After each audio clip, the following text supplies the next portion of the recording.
Bismillahirrahmanirrahim. Shadaqallahul adzim. Sekali lagi saya diminta oleh teman-teman untuk menegaskan bahwa betapa pentingnya kiai dalam kehidupan kita. Betapa pentingnya mursyid, ulama, ustadz atau apapun, syekh, maulana atau apapun, sangat penting dalam hidup kita. Sebagaimana angin juga sangat penting. Sebagaimana teletong sapi juga sangat penting. Sebagaimana seluruh alam semesta ini sangat penting. Orang belajar itu tidak hanya atau tidak terutama terletak pembelajarannya itu pada siapa atau apa yang dipelajari, tapi juga lebih penting lagi bagaimana engkau mempelajari sesuatu. Jadi bagi pembelajar yang sejati, bisa saja dia belajar kepada pohon, mendapatkan ilmu yang luar biasa dibanding ia mendengarkan orang yang pandai. Jadi siapapun Anda, kiai, ulama, mursyid atau apapun, mari kita sama-sama tidak merasa lebih hebat daripada alam, tidak merasa lebih tinggi daripada yang kita anggap bukan apa-apa. Jadi semua itu penting. Tetapi sekali lagi, kita bukan Allah, kita bukan Rasulullah. Allah selalu menganjurkan kepada kita untuk mempelajari siang dan malam, bagaimana bergantiannya, mempelajari bintang-bintang yang beredar, matahari yang diputari oleh bumi, dan bumi dikitari oleh rembulan, dan apa saja. Itu sama pentingnya dengan kita. Karena penting tidaknya sesuatu itu tidak tergantung kepada sesuatu itu sendiri, melainkan kepada bagaimana hamba Allah mempelajarinya. Meskipun hamba Allah membaca Al-Quran, tetapi kalau dia tidak memiliki mesin ilmu yang membuat dia memiliki kedalaman dan lipatan-lipatan pengetahuan terhadap segala sesuatu yang menjadi jarak antara dia dengan Allah, maka bacaan Al-Quran saya atau siapapun bisa kalah penting dengan ketika saya melihat sawah, ketika saya melihat sungai.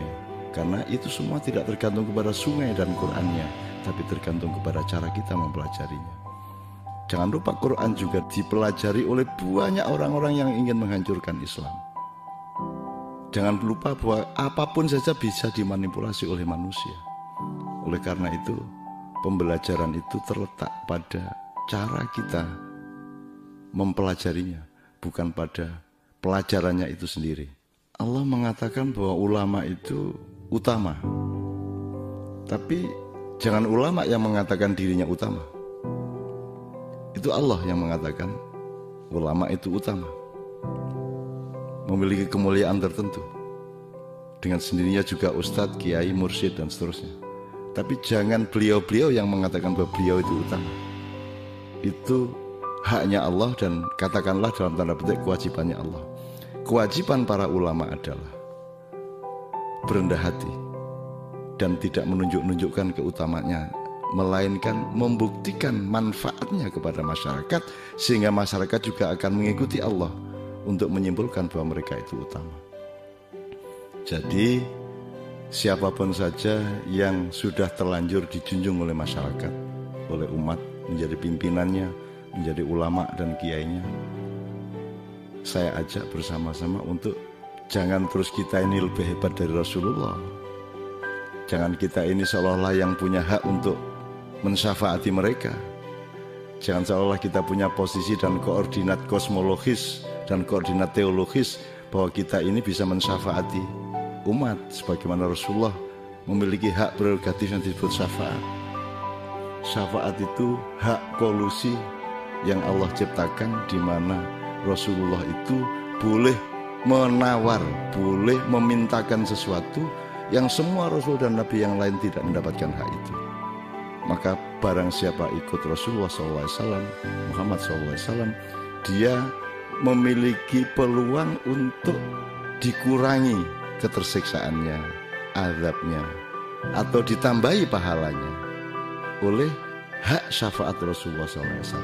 Nah, kita hanya punya hak untuk menyadarkan ini kepada masyarakat agar supaya benar-benar dia fokus kepada Allah dan Rasulullah, bukan fokus kepada kita. Kita ini boleh tidak ada, boleh tidak dihormati orang, ataupun kalau kita punya hal-hal yang pantas dihormati orang, kita juga tidak akan meminta mereka menghormati kita. Yang bisa kita lakukan adalah bareng-bareng mereka semua mencintai Allah, mencintai Rasulullah, mentaati Allah, mentaati Rasulullah, bukan mentaati kita. Karena kita tidak boleh bersuara melebihi Rasulullah. La tarfa'u aswatakum fauqa sautin Nabi. Jadi mari kita berlaku sebagai orang biasa, sebagai umat biasa, sebagai hamba biasa. Kalau ternyata kita punya keistimewaan, biarlah Allah yang menilainya, atau mungkin masyarakat diilhami oleh Allah untuk menjunjung kita, tapi kita sendiri tidak menjunjung diri kita sendiri, karena yang kita junjung hanya Allah dan Rasulullah SAW. Assalamualaikum warahmatullahi wabarakatuh.